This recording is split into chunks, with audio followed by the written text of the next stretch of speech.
और अब आपको बद्रीनाथ धाम से जुड़े कुछ अनसुने रहस्यों के बारे में विस्तार से बताते हैं। श्रीहरि के इस निवास स्थान को धरती का बैकुंठ धाम कहा जाता है। इसकी पौराणिक मान्यता भी है। बद्रीनाथ धाम के पीछे शेषनाग नर नारायण पर्वत के रूप में विराजमान है, जो हर मौसम में मंदिर की रक्षा करते हैं। इसके अलावा इस पावन धाम के बारे में भी कई ऐसे रहस्य हैं जिनके बारे में आपने शायद ही पहले कभी सुना होगा। देखिए ये रिपोर्ट।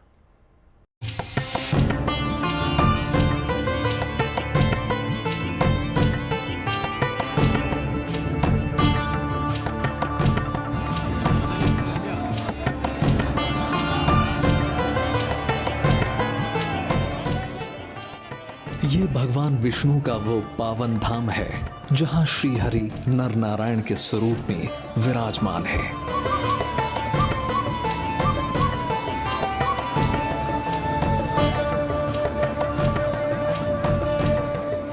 ये वो अद्भुत अलौकिक धाम है जिसके बारे में कहा जाता है कि यहाँ दर्शन मात्र से भक्तों को मोक्ष की राह मिल जाती है।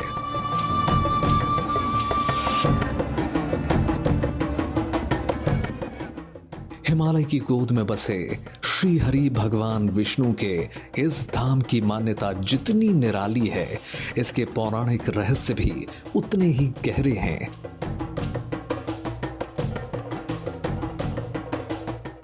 अलकनंदा नदी के तट पर मौजूद बद्री विशाल का ये धाम हजारों करोड़ों श्रद्धालुओं के लिए आस्था का केंद्र है। कहा जाता है कि आदि गुरु शंकराचार्य ने अलकनंदा नदी से ही भगवान बद्री नारायण की प्रतिमा निकाली थी। खास बात यह है कि यह प्रतिमा शालिग्राम पत्थर से बनी है और फिर शंकराचार्य ने इसी मूर्ति को गुफा में स्थापित कर दिया। नारद कुंड है यहाँ पर, आपको बता दें नीचे, जहाँ से शंकराचार्य ने भगवान की मूर्ति निकाली थी और पीठ में विराजमान की थी। तो जैसा कि मैं आपको बता रही थी कि यहाँ पर इस जगह से जुड़ी हुई कई कथाएं हैं। उसमें से ये भी एक कथा है कि शंकराचार्य ने अलकनंदा नदी से ही भगवान से, जो कि ये कुंड है यहाँ पर नारद कुंड बताया जाता है, यहाँ से भगवान की मूर्ति निकाली थी और फिर पीठ में उसे विराजमान किया था। बद्रीनाथ धाम में मौजूद पावन पवित्र तप्त कुंड को लेकर भी कई पौराणिक कथाएं हैं। कहा जाता है कि बर्फीली चोटियों से घिरे होने के बावजूद इसका पानी हमेशा गर्म रहता है और इसे भगवान विष्णु का अग्नि निवास भी कहा जाता है। मान्यता है कि इस कुंड में स्नान करने से भक्तों को शारीरिक दुखों से मुक्ति मिल जाती है। गर्म पानी का कुंड आप देख रहे होंगे जहाँ पर लोग स्नान कर रहे हैं। ये कोई साधारण जल नहीं है, घूमने वालों के लिए अलग बात है। इस तीर्थ जल का भी एक महत्व है कि इसमें अग्नि तीर्थ इसको कहा जाता है। तो यहीं पर बैठ के भगवान ने तप किया। पहले आकर के आदमी अपने पापों का नाश करता है, इस अग्निकुंड में अपने शरीर को जला के भस्म करता है। क्योंकि पहले यहाँ लोग शरीर छोड़ने के लिए आते थे, यहाँ से मरने के लिए आते थे। मतलब पैदल की यात्रा होती थी। 80+ के बाद लोग आते थे यहाँ पर। और इस जो कुंड दिख रहा है आपको, इस कुंड में अब शरीर किसी से नहीं छूटता है, इसलिए इस कुंड में स्नान करके, अग्निकुंड में स्नान करके अपने शरीर को जला के भस्म करते हैं। इस कुंड का जो महत्व है, एतत् पंचशिला मध्ये शुद्धो बद्रिकाश्रमे आशानाम मध्ये यत दानम देवानाम अपि च दुर्लभम। ये 5 शिलाओं के मध्य में भगवान का शुद्ध बद्रिकाश्रम है, जिसमें देवता लोग भी दान पुण्य करने के लिए तरसते हैं। बद्रीनाथ धाम के पीछे मौजूद नर नारायण पर्वत श्रृंखला को लेकर भी कुछ ऐसे ही रहस्य हैं जिनका जिक्र पुराणों में भी किया गया है।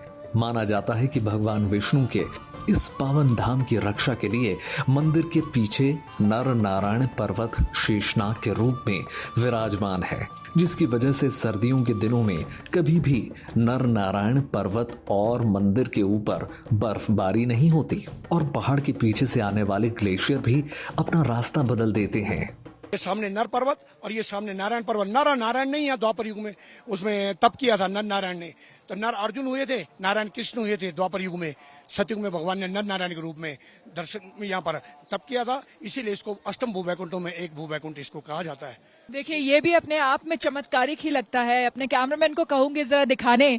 ये मंदिर के पीछे जो कैमरे में आप देख पा रहे हैं, दरअसल ये है नारायण शिखर इसे कहते हैं, नारायण पर्वत है ये जो आप इस वक्त देख पा रहे हैं।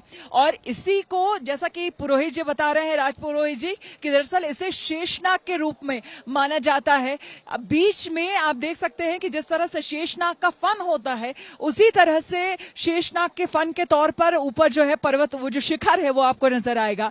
और ये कहते हैं बरसों से ये लोग देख रहे हैं, चाहे जितनी भी बर्फ जमा हो जाए, बीच में कभी भी बर्फ नहीं गिरता है, दाएं बाएं कहीं भी गिर जाए, लेकिन मंदिर के ऊपर कभी बर्फ नहीं गिरता है। भगवान विष्णु के इस पावन धाम को बैकुंठ धाम भी कहा जाता है, जिसकी मान्यता है कि यहाँ इंसान कर्मों के बंधन से मुक्त हो जाता है और पुनर्जन्म के चक्र से बाहर निकल जाता है। अभी तक जितना हमने समझा है और जाना है, जब आप ऐसी तपोभूमि में आते हैं, ऐसी स्थली में आते हैं जहां खुद आदि गुरु शंकराचार्य को ज्ञान की प्राप्ति हुई, जहां भगवान विष्णु ने खास करके इस जगह को चुना खुद ध्यान करने के लिए, तो जाहिर सी बात है आप समझ सकते हैं कि ये जगह कितनी पवित्र है और यहाँ की ऊर्जा कैसी होगी, कितनी सकारात्मक होगी।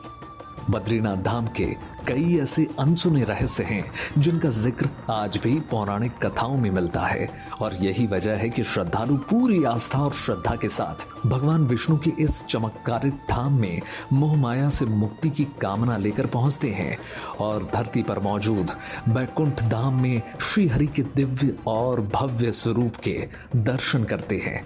बद्रीनाथ धाम से श्वेता झा के साथ bureau report, good news today.